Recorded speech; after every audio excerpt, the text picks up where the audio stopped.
Selamat pagi Bapak, Ibu, dan saudara-saudari sekalian.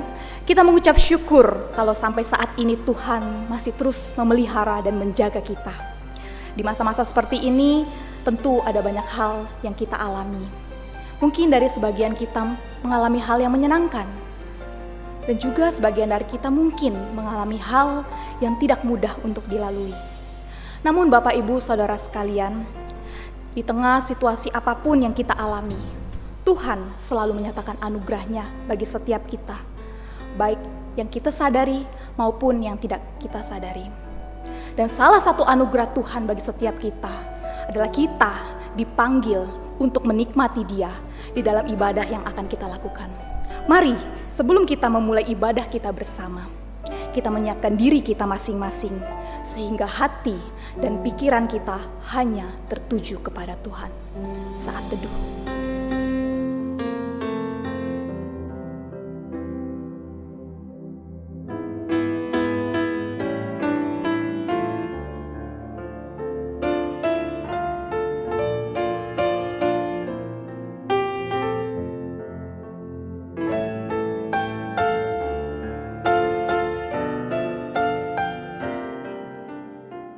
Bapak, Ibu, saudara-saudari sekalian, mari kita bangkit berdiri.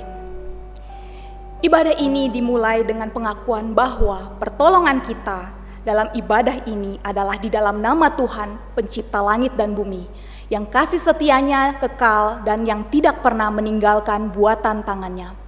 Turunlah kiranya atas kita sekalian anugerah dan damai sejahtera dari Allah Tritunggal, Allah Bapa, Allah Putra, dan Allah Roh Kudus. Amin. Bapak, Ibu, Saudara, apabila kita renungkan pemberian Allah di dalam hidup kita, tentu saja itu semua yang kita dapatkan daripadanya adalah sesuatu yang terbaik bagi kehidupan kita.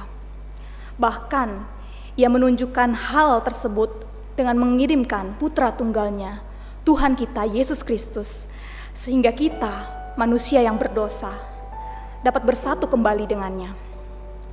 Jikalau Allah sudah memberikan yang terbaik bagi kehidupan kita dengan mengaruniakan keselamatan yang abadi itu, apa yang dapat kita wujudkan sebagai rasa syukur kita kepadanya? Mari saat ini kita naikkan pujian dari KPPK 344. Serahkan yang terbaik sebagai janji kita kepada Allah bahwa kita mau memberi seluruh hidup ini untuk kemuliaan-Nya.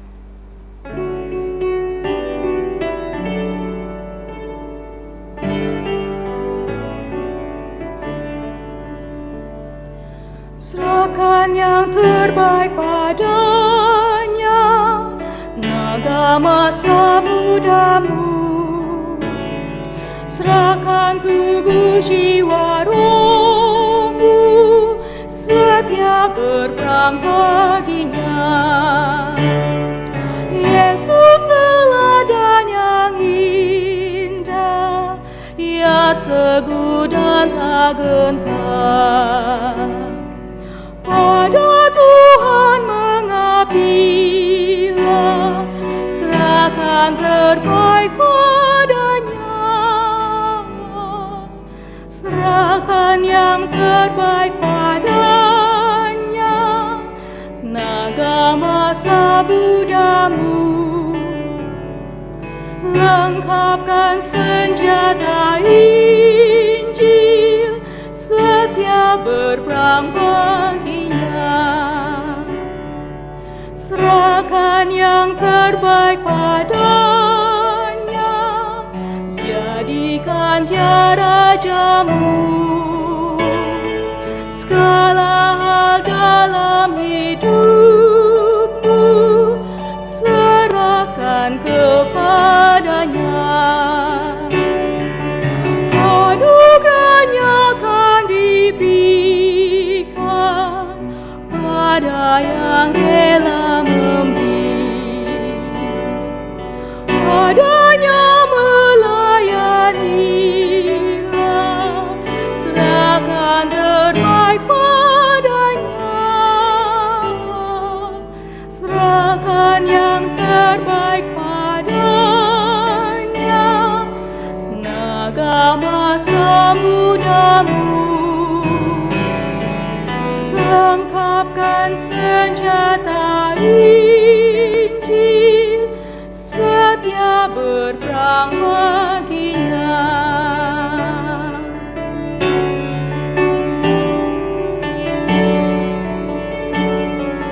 Serahkan yang terbaik padanya. Kita naikkan bait yang ketiga.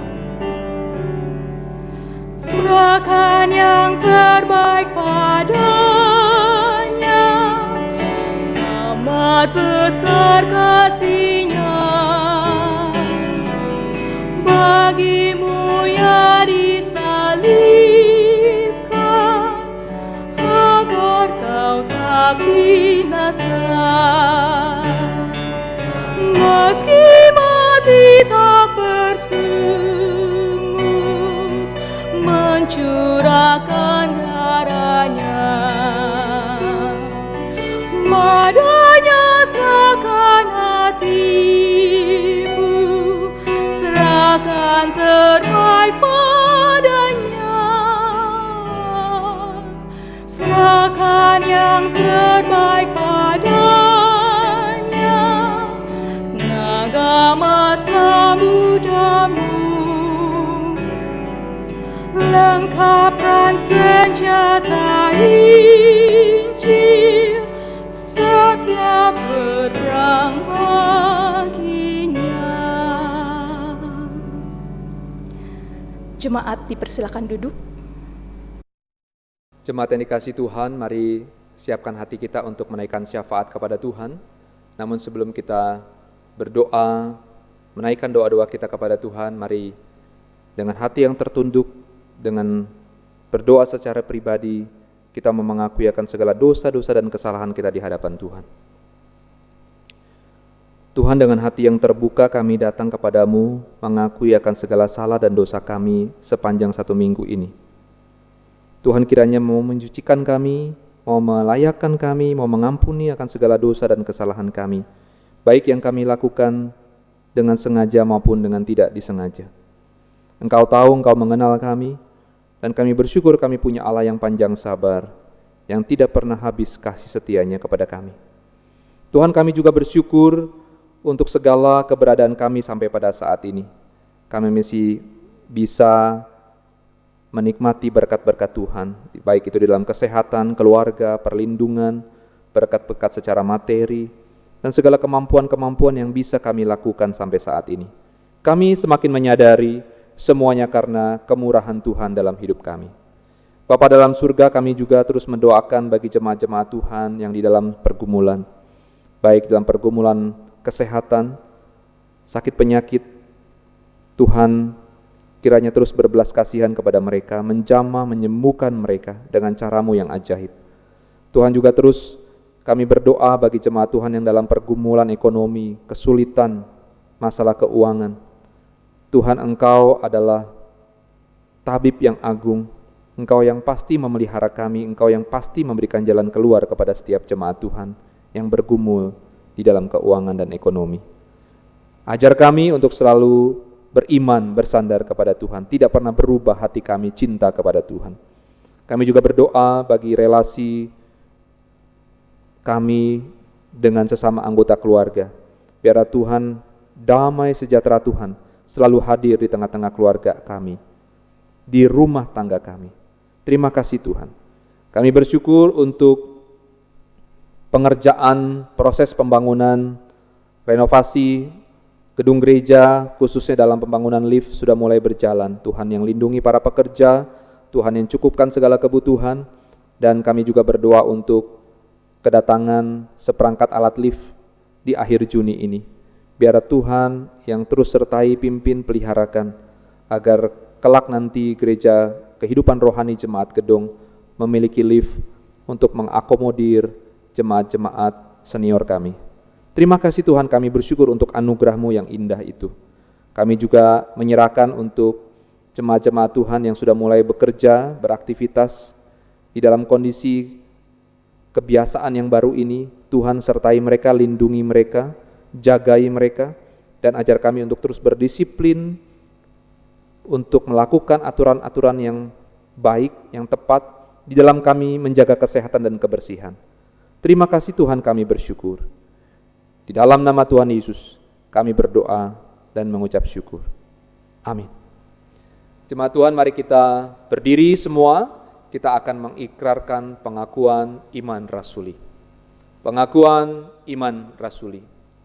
Aku percaya kepada Allah, Bapa yang Maha Kuasa, Khalik langit dan bumi, dan kepada Yesus Kristus, anaknya yang tunggal Tuhan kita, yang dikandung dari Roh Kudus, lahir dari anak darah Maria, yang menderita sengsara di bawah pemerintahan Pontius Pilatus, disalibkan, mati dan dikuburkan, turun ke dalam kerajaan maut.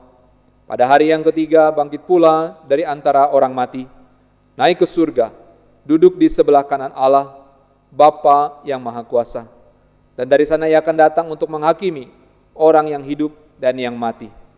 Aku percaya kepada Roh Kudus, gereja yang kudus dan persekutuan orang kudus, pengampunan dosa, kebangkitan tubuh, dan hidup yang kekal. Amin. Mari kita memberikan salam damai kepada seluruh anggota keluarga kita. Tuhan Yesus memberkati. Silakan duduk saudara-saudara. Bapak Ibu Saudara sekalian, apa yang ada di pikiran kita pada saat kita diperhadapkan di masa yang sulit sampai kita tidak tahu jalan keluarnya seperti apa? Sebagian orang mungkin berpikir untuk menyerah, meninggalkan apa yang dihadapi. Memang benar, langit tidak selalu biru dan jalan tidak selalu rata. Tetapi Tuhan berjanji, Dia akan menyertai dan memberikan kekuatan. Dan Tuhan ingin kita tidak menyerah, tidak berputus asa. Tetapi Ia ingin kita terus berjuang dan berusaha. Jangan pernah menyerah.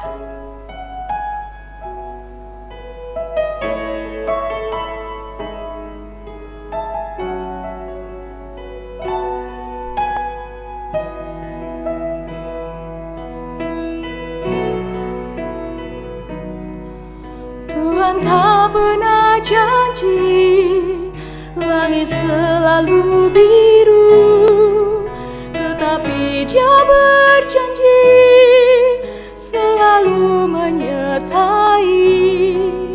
Tuhan tak pernah janji jalan selalu rata, tetapi Dia berjanji berikan kekuatan. Jangan pernah menyerah, jangan berputus asa.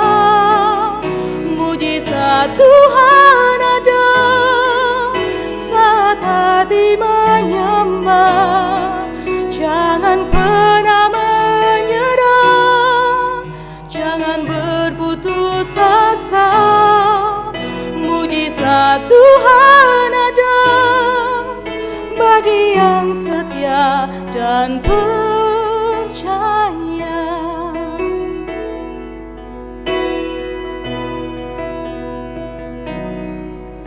Tuhan tak pernah janji langit selalu biru, tetapi Dia berjanji selalu menyertai.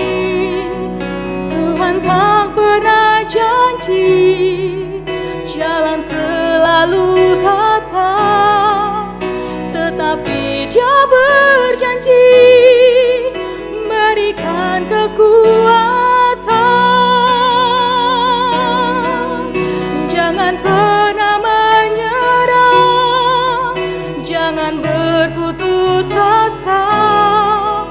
Mujizat Tuhan ada saat hati menyembah. Jangan pernah menyerah, jangan berputus asa. Mujizat Tuhan ada bagi yang setia dan percaya. Mujizat Tuhan ada bagi yang setia dan percaya.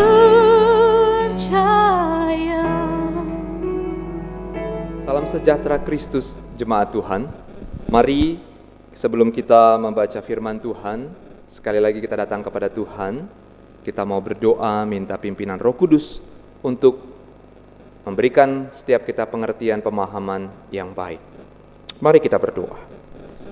Bapa di sorga, kami bersyukur untuk kesempatan yang berharga ini, di mana kami dan seisi rumah kami masih bisa datang di hadirat-Mu untuk menyembah dan beribadah kepada Tuhan. Pakai waktu pemberitaan firman Tuhan ini, agar kami bisa semakin mengenal Tuhan, mengenal diri kami, dan mengenal situasi di sekeliling kami dengan benar.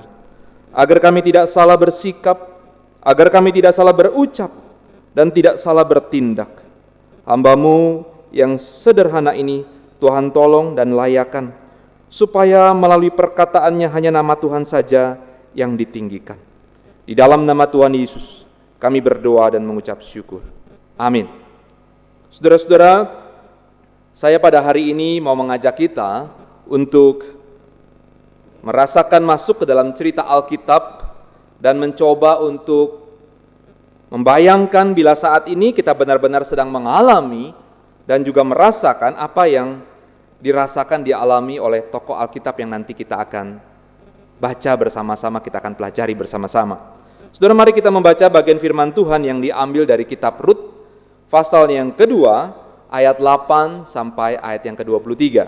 Saudara-saudara dari rumah, di mana saja saudara berada, bisa membaca bersama-sama, mengikutinya dengan saya. Rut 2, ayat 8 sampai 23. Demikian firman Tuhan.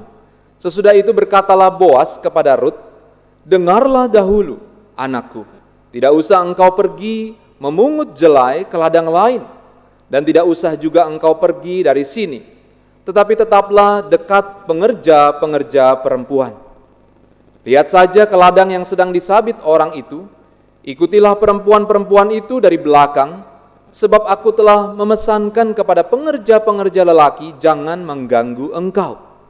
Jika engkau haus, pergilah ke tempayan-tempayan dan minumlah air yang dicedok oleh pengerja-pengerja itu." Lalu sujudlah Rut menyembah dengan mukanya sampai ke tanah dan berkata kepadanya, "Mengapakah aku mendapat belas kasihan daripadamu, sehingga Tuhan memperhatikan aku, padahal aku ini seorang asing?" Boas menjawab, "Telah dikabarkan orang kepadaku dengan lengkap segala sesuatu yang engkau lakukan kepada mertuamu sesudah suamimu mati, dan bagaimana engkau meninggalkan ibu bapamu dan tanah kelahiranmu, serta pergi kepada suatu bangsa yang dahulu tidak engkau kenal. Tuhan kiranya membalas perbuatanmu itu, dan kepadamu kiranya dikaruniakan upahmu sepenuhnya oleh Tuhan, Allah Israel, yang di bawah sayapnya engkau datang berlindung." Kemudian berkatalah Rut, "Memang aku mendapat belas kasihan daripadamu, ya Tuanku, sebab Tuhan telah menghiburkan aku dan telah menenangkan hati hamba-Mu ini, walaupun aku tidak sama seperti salah seorang hamba-hamba-Mu perempuan." Ketika sudah waktu makan, berkatalah Boas kepadanya, "Datanglah kemari, makanlah roti ini dan celupkanlah suapmu ke dalam cuka ini." Lalu duduklah ia di sisi penyabit-penyabit itu, dan Boas mengunjukkan bertih gandum kepadanya. Makanlah Rut sampai kenyang, bahkan ada sisanya. Setelah ia bangun untuk memungut pula, maka Boas memerintahkan kepada pengerja-pengerjanya, "Dari antara berkas-berkas itu pun ia boleh memungut, janganlah ia diganggu. Bahkan haruslah kamu dengan sengaja menarik sedikit-sedikit dari onggokan jelai itu untuk dia dan meninggalkannya, supaya dipungutnya. Janganlah berlaku kasar terhadap dia." Maka ia memungut di ladang sampai petang, lalu ia menggirik yang dipungutnya itu, dan ada kira-kira seeva jelai banyaknya. Diangkatnya lah itu, lalu masuklah ia ke kota. Ketika mertuanya melihat apa yang dipungutnya itu, dan ketika dikeluarkannya dan diberikannya kepada mertuanya sisa yang ada setelah kenyang itu, maka berkatalah mertuanya kepadanya, "Di mana engkau memungut dan di mana engkau bekerja hari ini? Diberkatilah kiranya orang yang telah memperhatikan engkau itu." Lalu diceritakannya lah kepada mertuanya itu pada siapa ia bekerja. Katanya, Nama orang pada siapa aku bekerja hari ini ialah Boas. Sesudah itu berkatalah Naomi kepada menantunya, diberkatilah kiranya orang itu oleh Tuhan yang rela mengaruniakan kasih setianya kepada orang-orang yang hidup dan yang mati. Lalu kata Naomi kepadanya, orang itu kaum kerabat kita. Dialah salah seorang yang wajib menebus kita. Lalu kata Rut, perempuan Moab itu, lagi pula ia berkata kepadaku, tetaplah dekat pengerja-pengerjaku sampai mereka menyelesaikan seluruh penyabitan ladangku. Lalu berkatalah Naomi kepada Rut, menantunya itu, ya anakku, sebaiknya engkau keluar bersama-sama dengan pengerja-pengerjanya perempuan, supaya engkau jangan disusahi orang di ladang lain. Demikianlah Rut tetap dekat pada pengerja-pengerja perempuan Boas untuk memungut sampai musim menuai jelai dan musim menuai gandum telah berakhir. Dan selama itu ia tinggal pada mertuanya. Saudara-saudara, berbahagia kita yang membaca merenungkan firman Tuhan dan melakukannya hari lepas hari. Saudara, tidak terasa kita sudah 3 bulan lebih mengalami dan menjalani suatu kebiasaan baru dalam kehidupan ini. Ruang gerak kita menjadi dibatasi saat ini untuk beraktivitas tentunya. Keluar rumah dibatasi, bahkan keluar rumah itu sekarang menjadi hal yang sangat berharga. Karena kebanyakan di antara kita mungkin tidak bisa, tidak boleh, dan kalaupun bisa sangatlah kurang ataupun jarang kita keluar. Meskipun ada juga saya tahu di antara kita, saudara, dan perusahaan tempat kita bekerja, ada yang sudah nekat untuk beraktivitas seperti biasa. Kalau ditanya kepada mereka alasannya sangat kuat, saudara. Alasannya adalah demi roda perekonomian kembali berputar. Banyak dampak yang terjadi karena kondisi situasional ini. Dari perasaan yang bosan, bingung, stres, karena tidak bisa bersosialisasi kepada sesama, sampai kepada perasaan sedih, marah, dan nekat karena faktor kebutuhan ekonomi menjadi terhambat kini. Pemerintah sudah mengatakan sejak dahulu, saudara, pandemi COVID-19 ini tidak bisa dipisahkan dengan masalah ekonomi suatu bangsa. Siapapun kita saat ini, dari mulai buruh pabrik, driver online, karyawan kantor, pedagang, profesional, sampai level pengusaha sekalipun, saudara, semuanya memiliki resiko kesulitan dan pergumulan dalam hidup ini. Dari mulai merasakan kesulitan untuk bisa makan sehari-hari, pendapatan hidup jadi berkurang, bahkan ada juga di antara kita mungkin yang sudah menjadi korban PHK, tidak bisa lagi membayar cicilan, harus menutup usaha, harus menjual aset perusahaan, dan semua sifat yang merugikan itu, saudara, saat ini jujur kita semua tanpa terkecuali, saudara, sedang kita alami. Saudara, saya jadi teringat dengan pepatah yang mengatakan, kita semua ini saat ini tidak sedang dalam perahu yang sama. Tetapi, kita semua sedang menghadapi badai yang sama. Saudara-saudara, perikop background yang kita baca tadi, ataupun kisah yang ada di perikop tadi, kisah Alkitab tadi merupakan kisah tragedi yang memilukan dan juga mengerikan, saudara. Saudara kalau pernah baca dan juga membaca sebelum, pasal-pasal sebelumnya diceritakan, saudara, ada sebuah keluarga yang lengkap pada awalnya, punya suami dan istri, ya, punya anak 2 laki-laki, dan mereka juga punya mantu 2 perempuan. Saudara, alangkah bahagianya kalau sebuah keluarga sampai di level tersebut, saudara. Mereka suatu ketika dikatakan suami yang bernama Elimelek dari seorang istri yang bernama Naomi meninggal dunia, diceritakan. Maka tinggallah wanita ini dengan kedua anaknya laki-laki dan kedua anak menantunya perempuan. Namun berjalannya waktu kemudian meninggal juga, saudara, kedua anak laki-laki itu yang bernama Mahlon dan Kilion. Akhirnya mereka bertiga harus melanjutkan hidup bersama Naomi dan kedua mantunya yang bernama Orpa dan Rut. Mereka bertiga harus melanjutkan hidup. Kemudian Alkitab mencatat Naomi akhirnya memutuskan untuk pulang ke tanah kelahirannya di Yehuda. Satu menantunya yang bernama Orpa akhirnya tidak lagi bisa bersama-sama dengan Naomi, memutuskan untuk tinggal di tanah Moab. Tetapi satu lagi mantunya, saudara, yang bernama Rut memaksa untuk ikut dan mau hidup bersama Naomi selamanya, dikatakan oleh firman Tuhan. Maka mereka berdua menuju ke Yehuda, pulang kampung, saudara.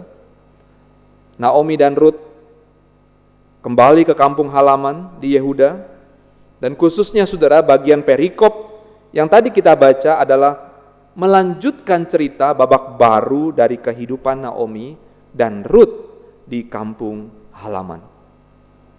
Saudara yang terkasih di dalam Tuhan Yesus, tradisi mudik atau pulang kampung kalau di Indonesia, saudara, di negeri ini, biasanya kita sering jadikan satu ajang unjuk keberhasilan di tanah rantau, saudara.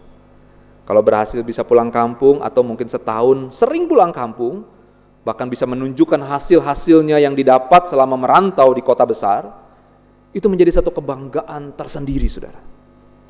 Tetapi, saudara, konteks cerita ini, kepulangan Naomi dan Rut ke kampung halamannya sebaliknya sungguh tragis. Rut pasal 1 ayat 20 dan 21 menceritakan, bila ia pergi merantau dengan suami dan kedua anak laki-lakinya, dan akhirnya mendapat kedua menantunya yang baik itu satu kebanggaan. Tetapi ketika dia kembali pulang ke kampung halamannya, telah ditinggalnya suami dan ditinggalnya kedua anak laki-lakinya, bahkan hanya satu menantu yang ikut dengan dia, itu sebaliknya satu kisah yang memalukan secara manusia. Dan sungguh tidak ada yang bisa dibanggakan oleh Naomi pada saat itu ketika dia kembali ke kampung halamannya. Bisa dibayangkan, saudara, masyarakat penduduk tetangga akan bertanya dan juga mungkin akan berucap, kasihan sekali orang itu. Saudara, kita bisa membayangkan sebagai janda kemudian tidak banyak kesempatan bagi Naomi maupun Rut untuk bisa mendapatkan pekerjaan dan bisa menghidupi kehidupan mereka sehari-hari dengan layak. Tetapi menariknya, saudara, Alkitab mengisahkan kedatangan mereka dikatakan pas waktunya saat dimulai panen jelai. Rut 1 ayat 22. Seolah-olah di sini mau memperlihatkan kepada kita adanya fase kehidupan yang baru yang nantinya mereka akan alami dan mereka akan hadapi di tanah itu. Dan secara kebenaran kekristenan, saudara, momen ini juga jelas memperlihatkan providensi, pemeliharaan Allah, saudara, atas hidup mereka. Mengapa, saudara? Karena kalau kita membaca dalam keseluruhan kitab Rut, khususnya dalam perjanjian lama, ya, ada aturan di dalam masyarakat Israel agar orang tidak memanen sampai habis dalam kitab Imamat 19. Sebab sisanya adalah bagian orang miskin dan orang asing. Bahkan peraturan tersebut dilanjutkan jika seorang pemilik ladang ketinggalan berkas jelainya, ia dilarang untuk mengambilnya kembali dalam Ulangan pasal yang ke-24. Dengan bermodalkan aturan ini, Rut semangat, dia berinisiatif berusaha mengambil kesempatan itu pergi memungut bulir-bulir jelai yang tersisa. Memang, saudara, tanpa seorang pria dalam keluarga mereka, Rut merasa sungguh bertanggung jawab atas kebutuhan dirinya dan juga khususnya kebutuhan orang tuanya, dalam hal ini mertuanya, Naomi. Ladang yang dituju oleh Rut ternyata dikatakan milik dari pihak suaminya, dan kehadiran Rut di ladang itu menarik perhatian Boas, pemilik ladang itu, yang ternyata sudah mendengar kisah Rut. Maka Alkitab mencatat karena kasih Rut kepada mertuanya serta imannya kepada Allah, saudara, Allah Israel dituliskan dengan jelas dalam kitab Rut, membuat Boas akhirnya menaruh belas kasihan kepada Rut. Ayat 11 sampai 12. Akhirnya dikatakan Rut mendapat perlakuan istimewa dari Boas. Naomi yang mendengarkan laporan Rut lalu kemudian memuji Tuhan.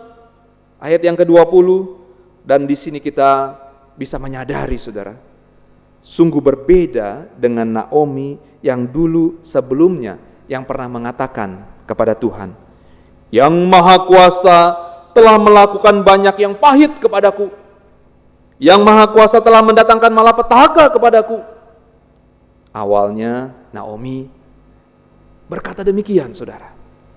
Dalam Rut 1 ayat 20 sampai 21. Dia menyesali keadaan. Dia juga mungkin mempersalahkan Tuhan. Dia tidak suka dengan cara Tuhan memperlakukan hidupnya sampai kehilangan 3 orang yang sangat dia kasihi dalam hidupnya. Saudaraku yang terkasih dalam Tuhan, mulai saat itu Naomi berbeda. Naomi akan menyaksikan bagaimana Allah membukakan kehendaknya satu persatu, sehingga ia dapat melihat bagaimana segala sesuatu bekerja untuk mendatangkan kebaikan bagi mereka yang mengasihi Dia. Saudara-saudara yang terkasih dalam Tuhan Yesus, saat ini bila kita melihat ke dalam babak baru dalam kehidupan kita saat ini, saudara, sama ya, saudara dan saya juga sedang mengalami babak baru dalam kehidupan kita. Entah berapa lama babak baru ini Tuhan izinkan terjadi dalam kehidupan kita, dan entah berapa lama harus kita jalani, saudara. Apa yang pertama kali terpikir oleh saudara?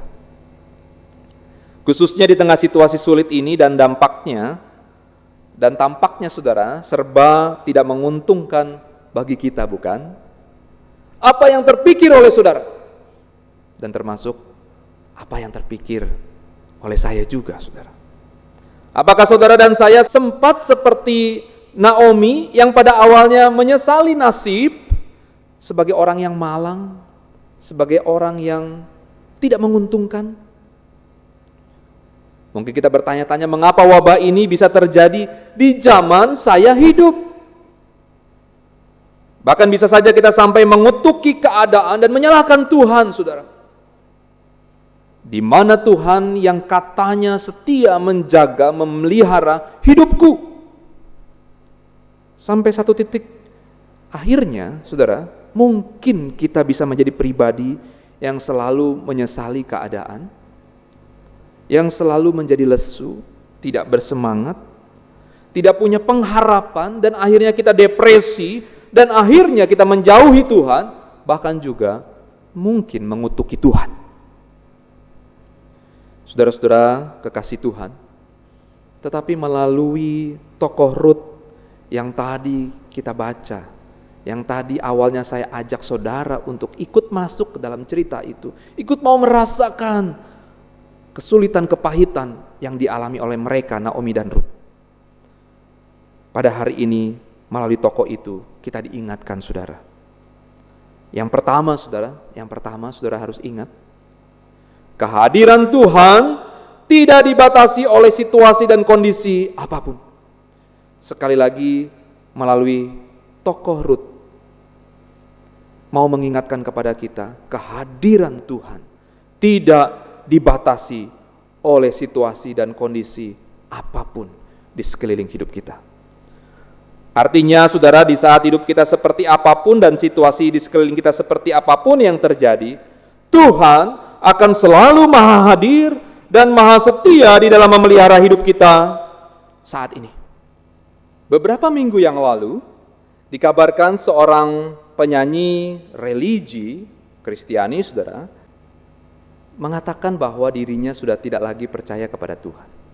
Ironis sekali, saudara.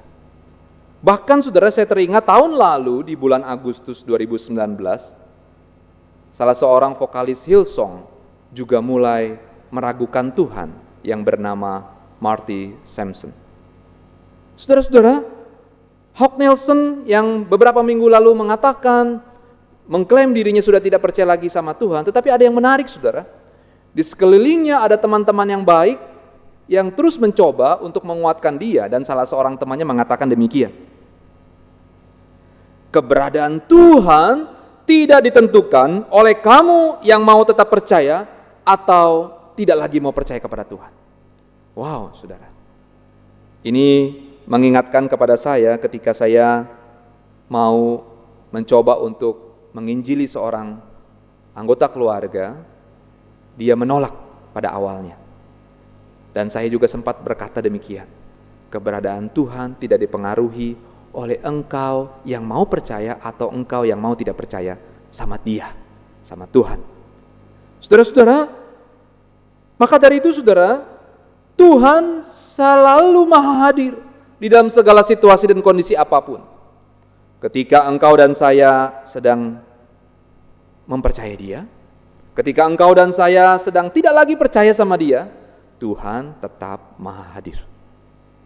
Yang kedua saudara, yang kedua, melalui tokoh Naomi dan Ruth, khususnya Ruth mau mengingatkan kepada kita. Di tengah situasi dan kondisi sesulit apapun, bagian kita harus tetap berusaha. Di tengah situasi dan kondisi sesulit apapun, bagian kita harus tetap berusaha. Saudara, saya setuju dengan kalimat yang mengatakan demikian, saudara. Tidak ada berkat tanpa tetesan keringat. Artinya saudara, keberhasilan dan uang tidak langsung jatuh dari langit, tapi setiap manusia harus mengusahakannya. Bekerja dengan giat, dalam bahasa sehari-hari putar otak, cari akal, bertekun, setia ataupun ulet saudara. Dan jangan lupa, yang terpenting adalah selalu berintegritas. Saudara, saya membayangkan di zaman ini yang seringkali menuntut kita untuk bekerja dari rumah, melakukan tugas-tugas tanggung jawab dari rumah, dan kita mereport kepada perusahaan, kepada atasan kita. Salah satu faktor yang sangat terpenting adalah yang tadi saudara, berintegritas. Integritas waktu, integritas hal-hal yang lain saudara, dan ini adalah faktor yang terpenting untuk kita mau berusaha. Saudara, kiranya di tengah situasi dan kondisi seperti ini, kita tidak pernah lagi kehilangan semangat untuk selalu berjuang dan berusaha. Jangan sampai kita juga kehabisan akal untuk menciptakan peluang, berinovasi dan berkreasi. Lakukan bagian kita sebagai manusia dengan baik. Maka Tuhan akan melakukan bagiannya di dalam memelihara dan mencukupkan kita dengan caranya yang ajaib. Saudara, orang Kristen dipanggil dan dipilih oleh Tuhan bukan untuk menjadi pecundang. Tetapi sebaliknya saudara, orang Kristen dipilih, dipanggil Tuhan untuk menjadi pemenang. Karena pada dasarnya Kristus sudah memenangkan kita, bahkan Kristus sendiri juga sudah menang atas maut. Dan Tuhan mau bukan saja kita menjadi pemenang saudara, bahkan orang percaya juga dipanggil dan dipilih Tuhan untuk menjadi berkat bagi banyak orang. Saudara-saudara yang dikasihi Tuhan, kiranya Tuhan memampukan kita untuk bisa menyikapi dan bertindak di dalam kondisi seperti ini, agar kita terus bisa berusaha berjuang, tentunya melalui penyertaan dan kasih karunia Tuhan, dan kita mau tetap setia mengiring Tuhan. Amin. Mari kita berdoa.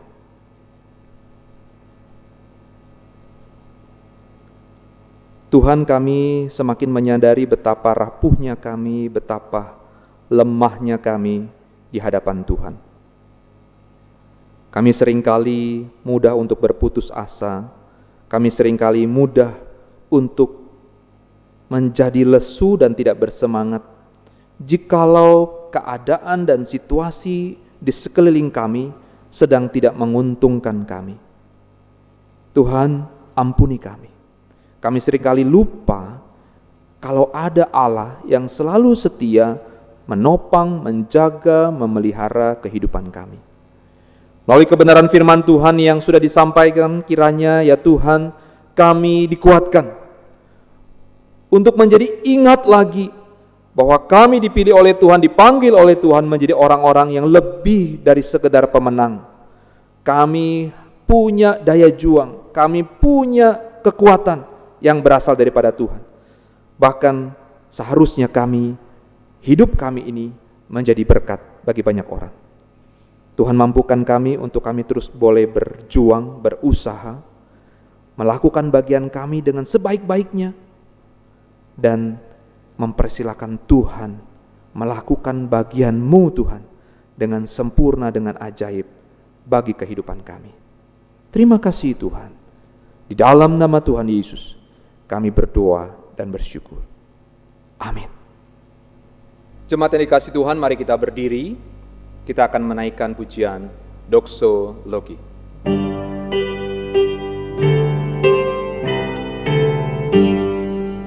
Puji Allah Bapa Putra, puji Allah Roh Kudus, ketiganya yang esa. Pohon selamat, sumber berkat. Amin. Jemaat yang dikasihi Tuhan, mari kita arahkan hati dan pikiran kita, dan mari kita menerima berkat yang berasal daripada Tuhan. Kiranya kasih Allah Bapa yang kekal dan sempurna, damai sejahtera, anugerah dari Tuhan Yesus Kristus, pertolongan, penyertaan, persekutuan dari Allah Roh Kudus, bersama-sama dengan saudara dan saya, mulai saat ini sampai selama-lamanya. Amin. Amin. Amin.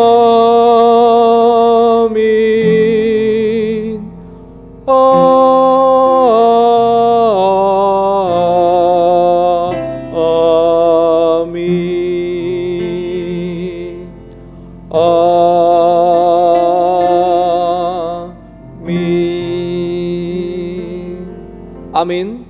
Ibadah kita selesai, saudara-saudara. Sampai bertemu di minggu yang akan datang. Tuhan Yesus memberkati.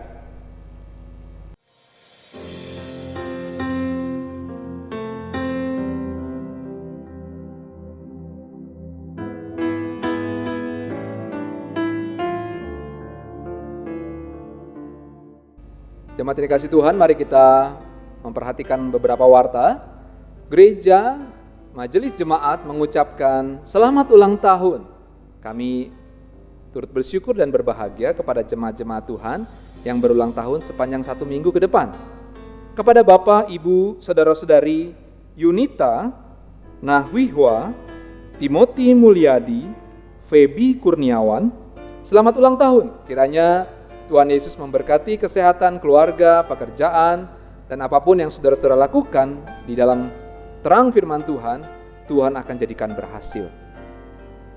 Saudara-saudara, tetap kita terus menjaga kesehatan, menjaga kebersihan, dan kita terus mendoakan untuk rencana pemerintah untuk mengizinkan kembali untuk umat Kristen boleh beribadah secara komunal di gereja. Kita doakan persiapan-persiapan semua, dan juga dengan satu aturan-aturan yang baru, protokol yang baru, supaya kita juga boleh terus mendoakan yang terbaik sesuai dengan rancangan Tuhan saja. Saudara-saudara, jangan lupa minggu depan di awal bulan kita akan melakukan perjamuan kudus online. Saudara-saudara dimohon untuk mempersiapkan hati, waktu untuk bisa mengikutinya dari rumah. Saudara bisa mempersiapkan anggur dan roti. Kiranya Tuhan mempersiapkan setiap kita untuk bisa kembali beribadah di minggu depan. Tuhan Yesus memberkati.